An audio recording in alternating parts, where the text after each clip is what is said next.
So we're going to talk about a war which took place between the teeny tiny little island of Zanzibar and the great big island of Britain in 1896. So our story starts on Zanzibar Island, off the coast of modern-day Tanzania. Zanzibar had become independent from the Omani Sultans in 1858, and after that things had went pretty good for them.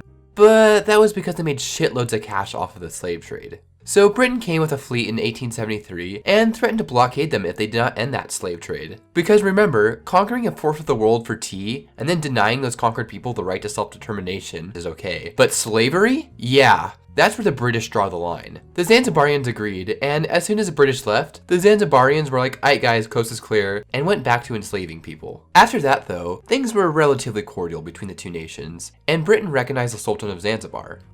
Unfortunately for them, Germany had begun to expand in the region, and well, with Britain's imperialism meter at 11, they also had wanted in on the action, so the two great powers coerced the Sultan of Zanzibar into giving them the rights to the mainland African territories of the country. This kind of pissed off most of the ruling Arab class of the Sultan, even though it's not like he really had much of a choice in the matter. So in 1890, Sultan Khalif dies and is succeeded by Ali bin Said. Ali ends up banning the slave trade, and for reals this time. But most importantly, he made the country a British protectorate and gave the British the power to veto the appointment of any future sultans. The same year, Britain and Germany signed the Heligoland-Zanzibar Treaty, which formally cut up Zanzibar's mainland holdings between the two powers and ceded Germany's rights to the island of Zanzibar. This was all because Germany wanted this uninhabited, but strategic, island named Heligoland off their coast in Europe. So Ali dies in 1893 and is succeeded by Hamad bin Thuwaini. But then Hamad dies 3 years later. I guess this island is cursed or something because not one of these guys is making it past 3 years of rule. In the chaos, his nephew, Khalid bin Bargash, moves into the royal palace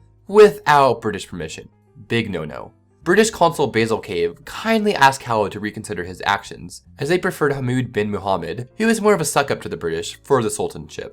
Khalid makes the only logical choice and declares that he's just going to fight the world's biggest empire. So he assembled a force of around 3,000, which was mostly civilians armed with some outdated muskets, at his palace. The British meanwhile surround the Sultan's palace with several of their battleships and prepare to land marines. Again, the British try to give Khalid a chance to surrender, but he responds by telling them that he'll proclaim a sultanship at 1500 hours. The next day, more British ships begin to arrive, and Cave is given authorization to basically go full ham on the Zanzibarians. Cave sends a final message that Khalid is to leave the palace by 9 o'clock the next morning, but he gets left on read. So 30 minutes before the ultimatum expires, Khalid sends a messenger with a note, basically saying he doubts that the British ships will actually fire. So at exactly 9:02, the British ships began to bombard the shit out of the palace. This went on for about 38 minutes before they stopped because the palace was just a big pile of rubble at that point. And since everyone on the Zanzibari side either fled or was dead, the British just considered the war to be over, hence the record short length of 38 minutes. Khalid ended up fleeing to the German consulate, who actually gave him asylum in German East Africa. But then, World War I happened a while later, and the British finally nabbed him. Sultan Hamoud ended up being put in power, and effectively was just a puppet of the British for his entire reign. Special thanks to patrons Skylar Weston, Ben Hughes, Zy Mandez, and Hilly Pirate.